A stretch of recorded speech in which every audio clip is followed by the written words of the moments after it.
Welcome back to Right Answers Mostly, a podcast on what you didn't learn in history class but really wanted to. My name is Tess Bellomo. And my name is Claire Donald.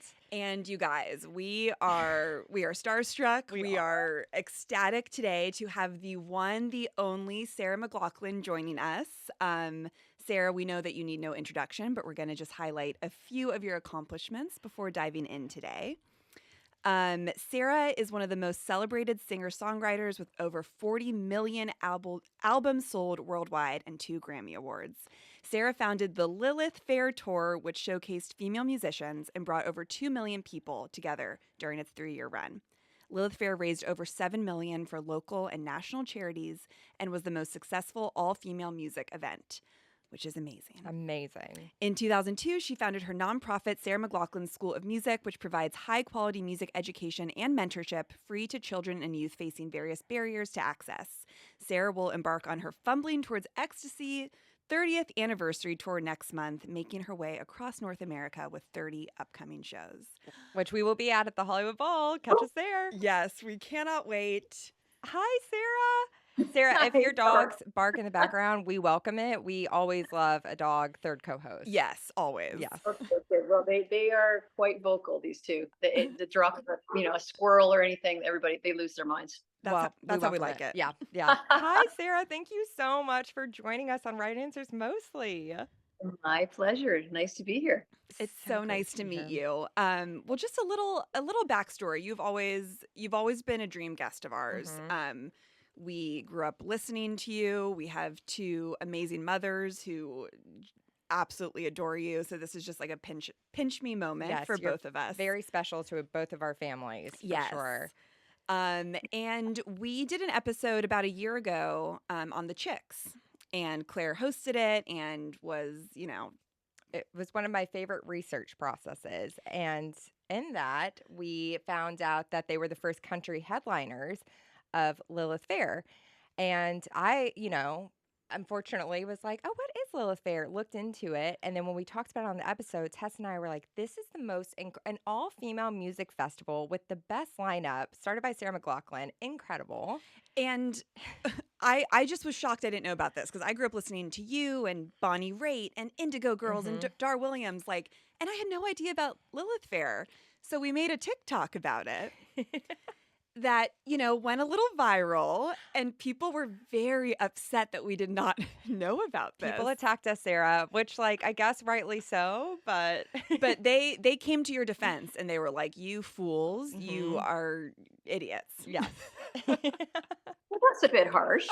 Well, the comments were a bit harsh, but some of them were actually really beautiful. Yeah, I mean, it got over 2 million views, and the passion that people had about just, their experiences at Lilith Fair, what it meant to them, what it meant to, them going with their girlfriends and sisters and mothers. And, people just hold it very near and dear to their hearts. And we're glad that this TikTok, even though that we were naive, brought us to getting to talk to you today.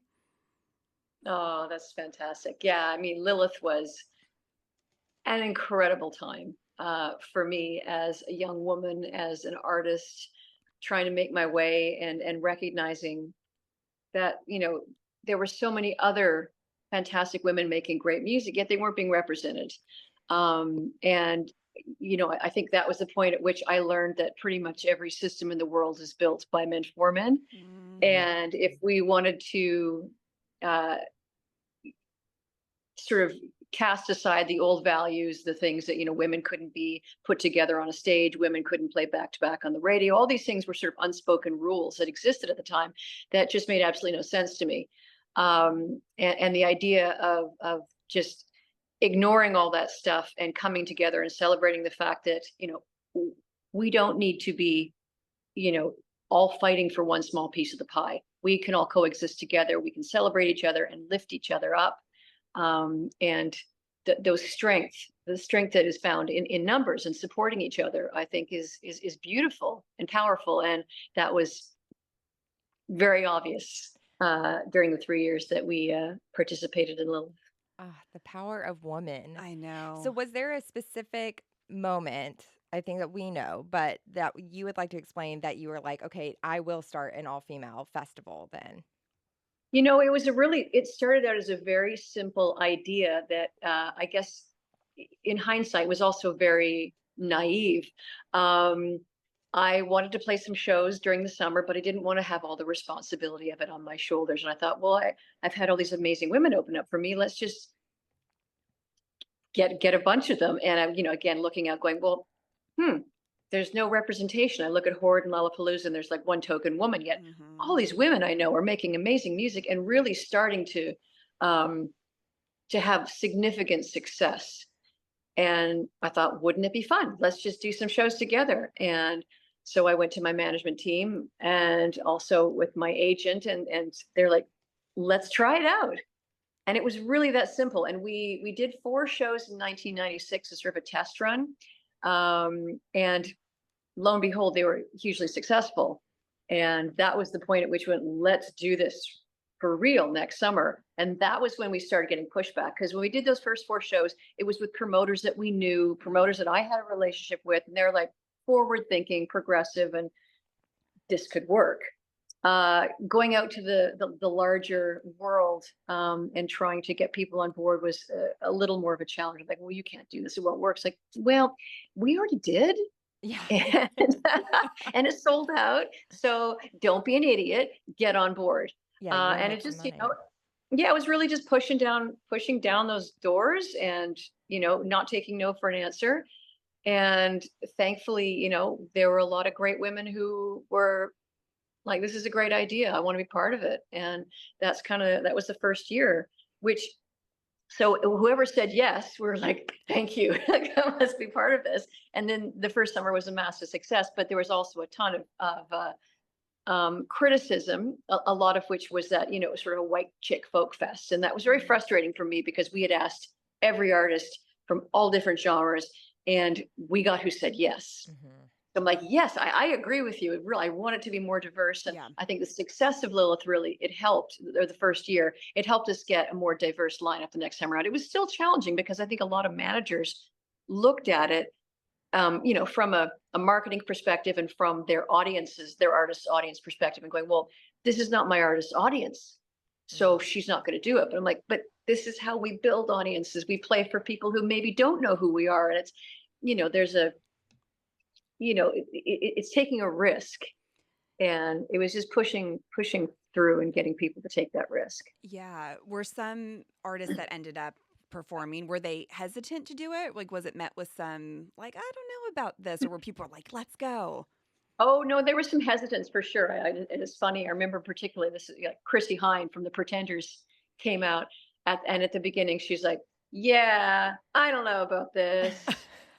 She's tough as nails, right? I mean, She's an absolute sweetheart softie, but she's got this sort of brash exterior. And over the week and a half, I think that she was out, she's like, okay, I get it. This is actually really fun and beautiful, and she softened. God, it sounds like a dream, just touring with a bunch of, women in the summer. Like, that sounds like nothing better. I know. It's like the best camping trip ever. Oh my gosh. The only way I want to go camping, Yeah, honestly. That's the only way you'll find me camping. What was can you describe like the feeling of what it was just like once everything was set and you guys were there and you had this tour? Like, what was it like with, being with all these artists and seeing so many women in the audience? Every night was incredible. It was overwhelming.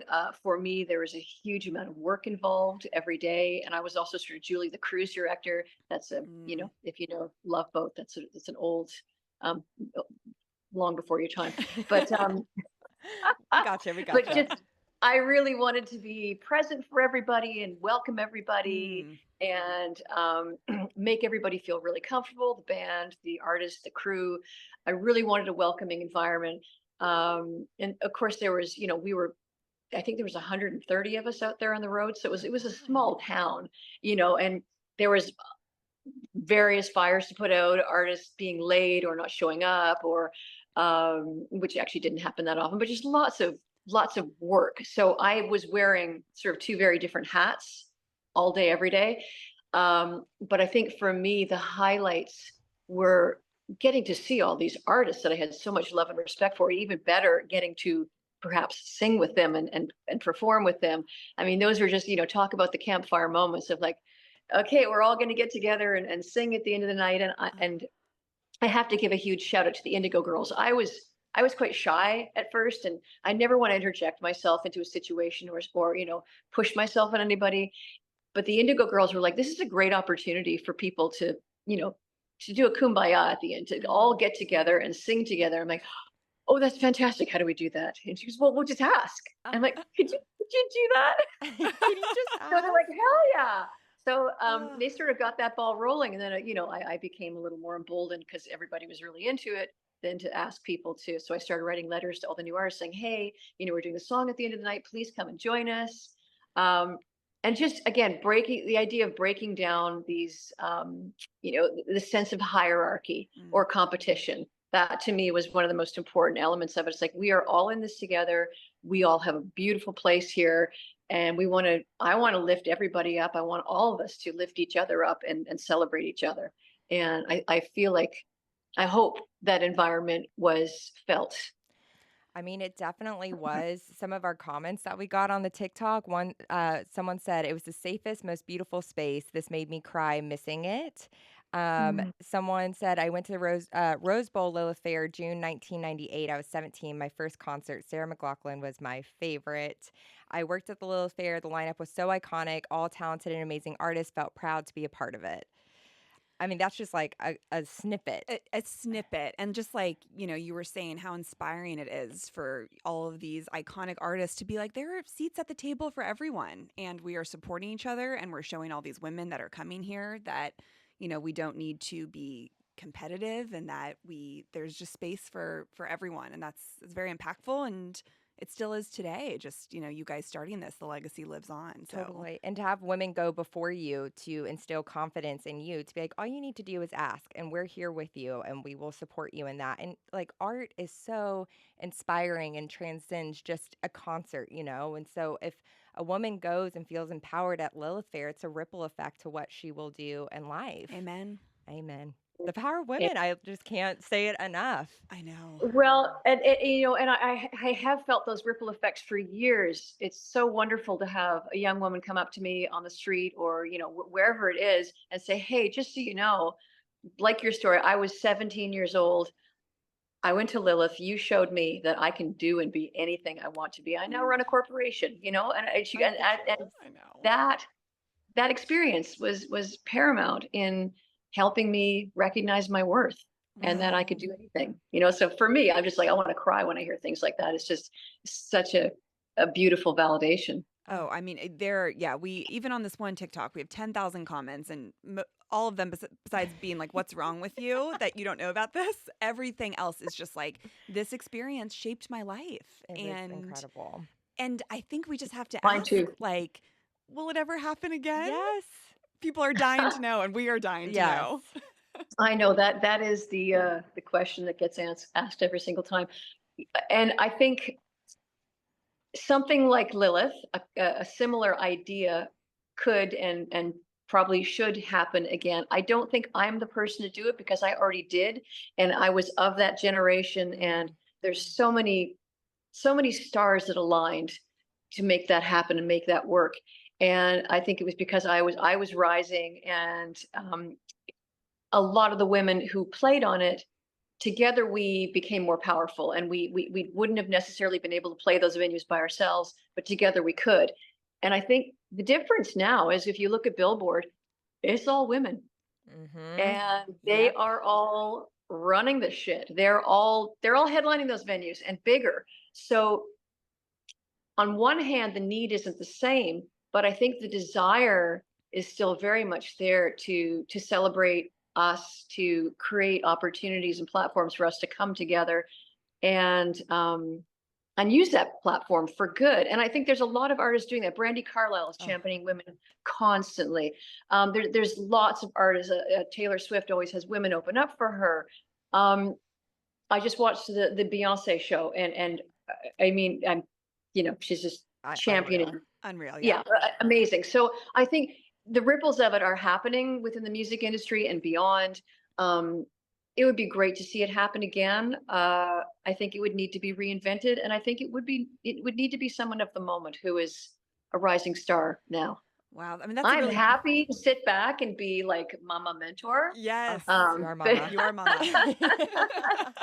That's a very special thing that I think we don't see a lot with men, to be like, it's my turn to step back and let the others shine, you know. Exactly. Like yeah, even me, I'm a Taurus, you know, I'm Yeah. like, I'd want to do it again because you just also want to like relive that and everything. So that's a beautiful thing to be Totally. like, I'm going to let someone else do it. Well, and I know that you said you'll let someone else do it, but if you were to create kind of a dream lineup, who are some current artists right now that you're like, oh, they would be perfect for a Lilith Fair? well, if we had an arena of 100,000, Yeah. let's see, Beyonce, Of course. Of course. um, Taylor, Olivia Oh. Rodrigo, Phoebe Bridgers, Oh, Phoebe.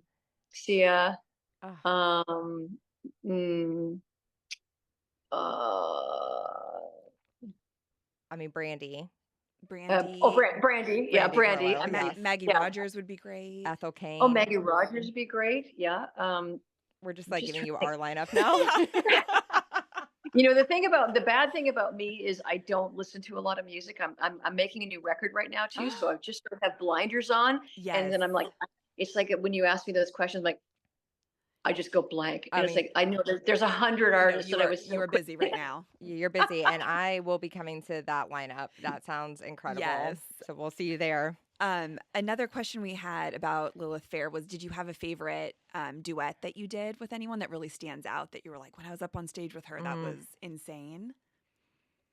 A couple really notable moments. I remember singing "The Water Is Wide" with the Indigo Girls and Emmylou Harris. Oh Oh my my God. God.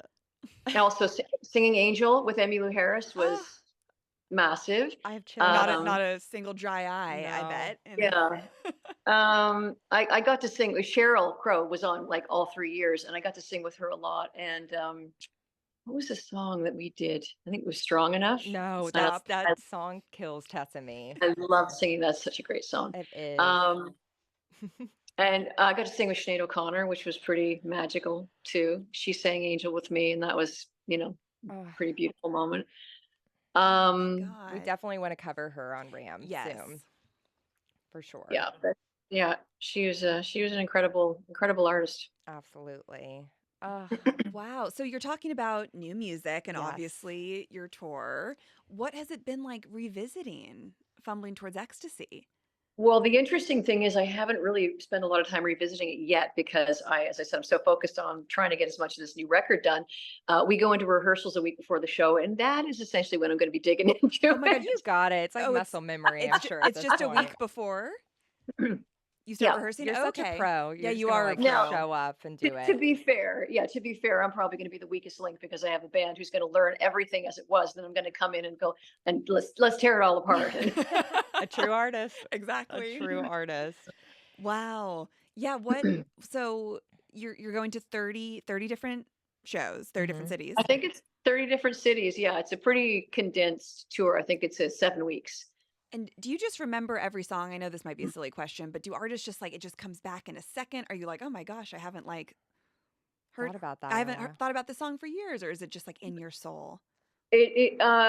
To a certain degree it is, but then when people ask me what the song is about, I'm like, just give me a minute. I need to go listen to it.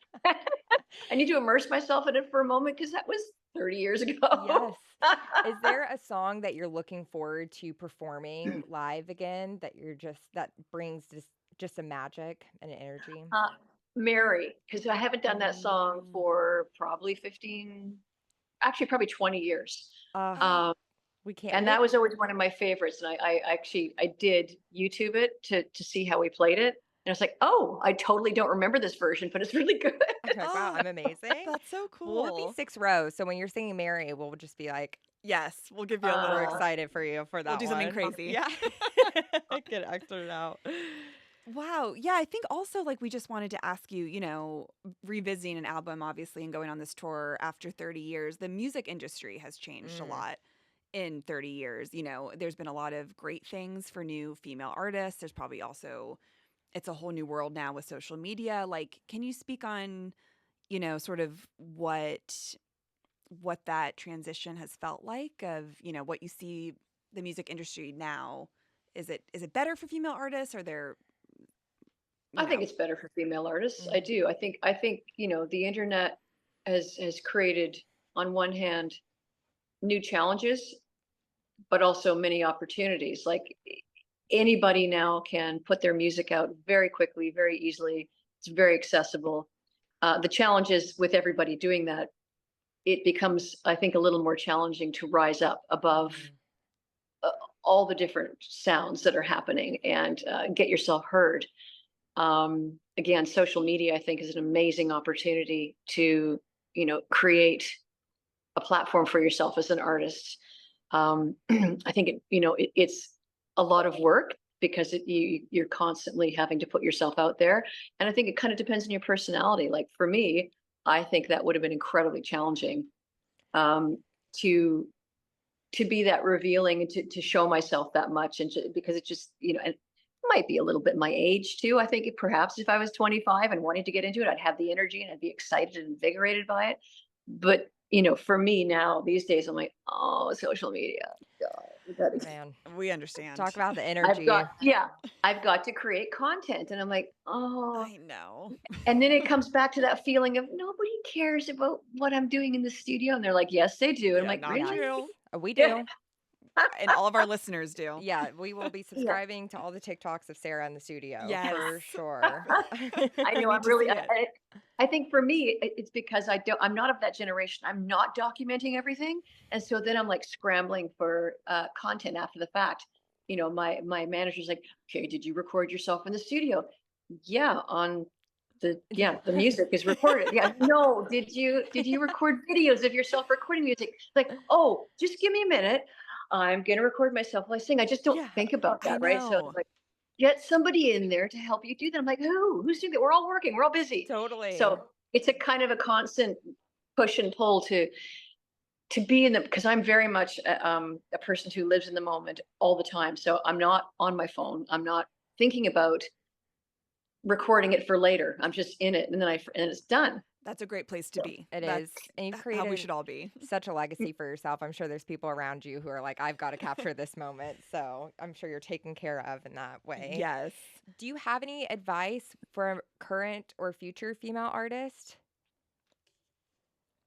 Oh, I'm always loath to give sort of general advice to anybody unless they ask. But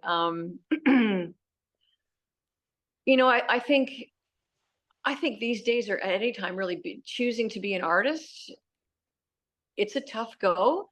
And you have to really, really, really want it. And you have to be able to ask yourself every day, is this something that I can't live without?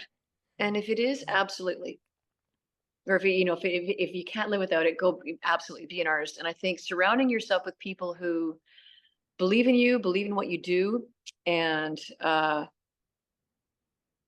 believe you alone to pursue that, I think is really important. I think that's a big challenge. And in that, as an artist, know yourself, know your worth, believe in yourself, and be just dogmatic about, sticking to your truth and what you believe in, which is, it's really tough because you've always got people pushing you and pulling you in different directions for their own agendas. But I would say know your own agenda and stick with it. That's great advice. I think it's phenomenal advice. I mean, even as Tess and I are trying to grow our business and our creative projects, that's so inspiring to hear. So thank you for that. Absolutely. And can you talk a little bit about the new album at all, or what was the inspiration behind it? Or is it all secret? Yeah. It's not secret at all. It's just, I'm not sure I have a really good answer for you yet. It's in process, and I've been writing for the last 10 years on and off. I've just been really distracted by life and with COVID, and I've been the chair of the Sarah McLachlan School of Music for 21 years now. Wow. And I've been one of the main fundraisers for that, and it's been an amazing, beautiful journey, a crazy labor of love. And I spent a lot of time fundraising for that. And I've got a teenage daughter. I'm a dance mom. Amazing. A dance mom. I love that. Love this era for you. Yes, same. Yeah. And I absolutely love it. And I mean, she's almost 17 now, so there's Wow. a long gone are the days where I have to do her hair and makeup. She's like, "Don't touch me, mom." Yeah, she's Um, got it covered now. um, but yeah, I never set out with any preconceived idea about how an album is going to be. Uh, Even songs, I just kind of let them come, and which is probably why it takes me so damn long. Because it's sort of like when I think I play every day, and I'm always making music, but lyrics are few and far between. And often a little idea will come out, but then it'll be 3 years before I actually bring the song to fruition. And I think honestly, having a bit of a deadline has been very helpful. Like I signed a record deal not long ago, and then I started working with this producer Tony Berg, and I hadn't actually planned to make a record this winter, but I met him in December, and it's like, well, let's just go in the studio for a day or two, have a little date, like a blind date, see if we like each other. And he was amazing. I played him one of my most sort of challenging songs as far as the chord structure and the architecture of it, and he played the entire thing back to me on the piano after hearing it once and going, what about this chord here in this spot? I'm like, oh, damn it. That's a good idea. People He are so just made it talented. better. So I'm like, okay, I like this guy. So we just kind of said, well, let's spend a week together and sort of see what happens. And we just basically started making the record and just picking away at the songs that I had. I had about 15 songs. We quickly chucked out about 6 or 7 of them. And at first I was kind of like, but then I realized, yeah, you know what? They were pretty much all about a breakup, and that story is so old to me now. Mm. And it didn't really, and I was like, I don't want to give that any more energy. Mm-hmm. Yeah, that It's makes like, you sense. know what? You're right. So I got rid of those. I'm like, okay, now I've got some work to do. I've got to Yeah. write a bunch Yeah. more songs. So I've had some more songs. So we're sort of like, we've got 10 that feel really, really good. There's 5 or 6 more that are sort of, I'm finishing, I'm writing them. I'm having to write the lyrics, sort of really making concrete all the melodic changes and everything. So it's in process, but it's been so much fun. I'm in LA working with some incredible musicians, most of whom are in bands or signed artists. So it's a very different thing than just bringing in a session player. Like these guys and these men and women bring like really diverse, incredibly creative and exciting ideas to the table, and it just that collaboration is so exciting, so much fun. Oh, when it hits, and I you're just like, this know. is pure magic happening. Oh my gosh, I can't wait for this I know. I'm album. so excited. Me Well, too. we joke in the studio that we're making the saddest dense, sad music, and we're just laughing our asses off the whole time. I, You have to laugh to not cry, yes, and our type of people, sad girl music forever. I'm like at a party queuing up Phoebe Bridgers. Like, we're all gonna party to this, right? Oh yeah, yeah, good times. Good times Oh, always. well, what an exciting time being able to make new music and then going on tour. Do you get nervous before you go on tour, or are you just like, oh, I No, got this?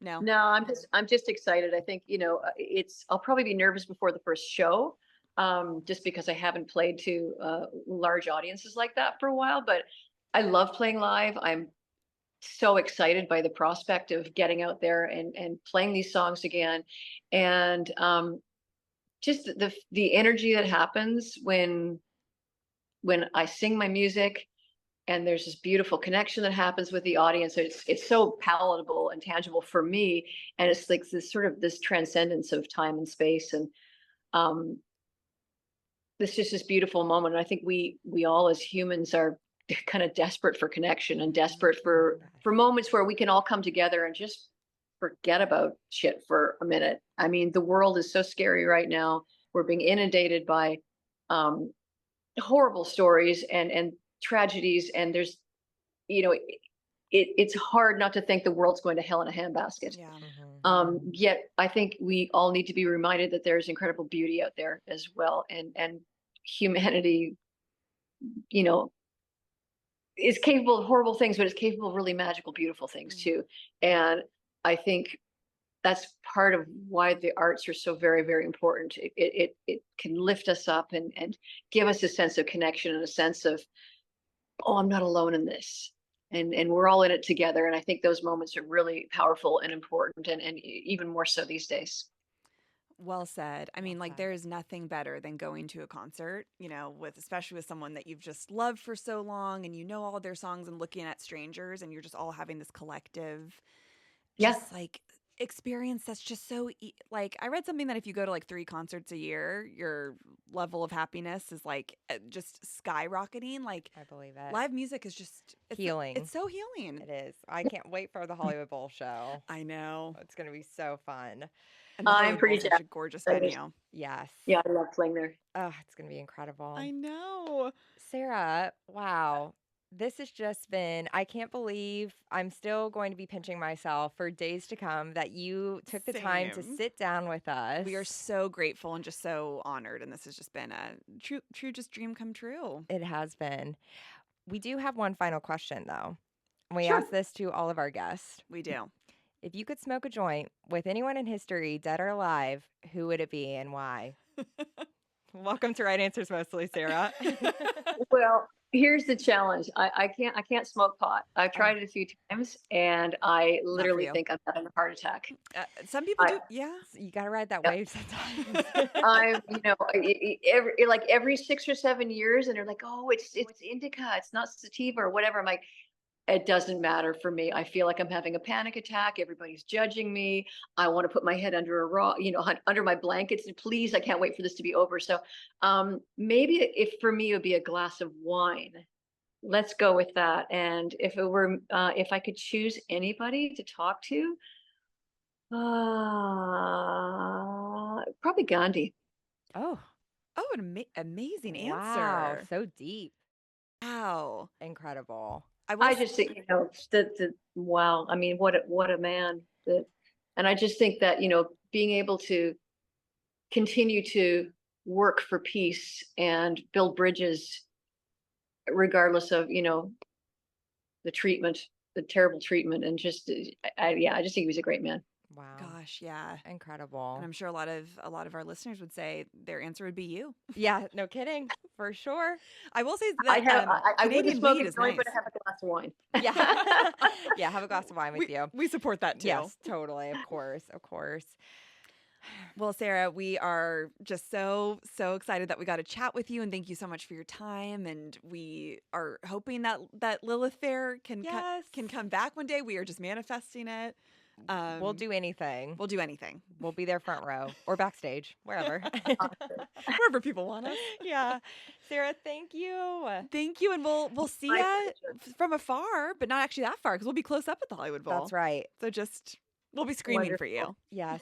Awesome. All Well, right, come say hi. Oh. Come say hi after. Oh my gosh. Okay. Everyone heard Yeah. that, right? Yeah, everyone heard that she asked us to do that, right? We would You love come to say come hi. say hi. Oh my gosh, we Okay. love that. Oh, we'd love. And Rammies, if you're listening, you can follow us on Instagram and TikTok at Right Answers Mostly. That's where that Lilith Fair viral TikTok went. Sarah, where can people follow you? SarahMcLachlan.com, I think. Great. Yeah, go For get those tour tickets. Official Sarah McLachlan on Instagram. And I've got an official YouTube channel as well. Love. So yeah, look at me on social media. She's a social media I girl. know. You're working it, Sarah. You're working it. And thank you guys so much for listening. Yes, thank you guys. And Sarah, we'll see you in a little over a month then. Woo, okay, right on. Thank you. Thanks. Bye, everyone. Take care. Thank you. Bye.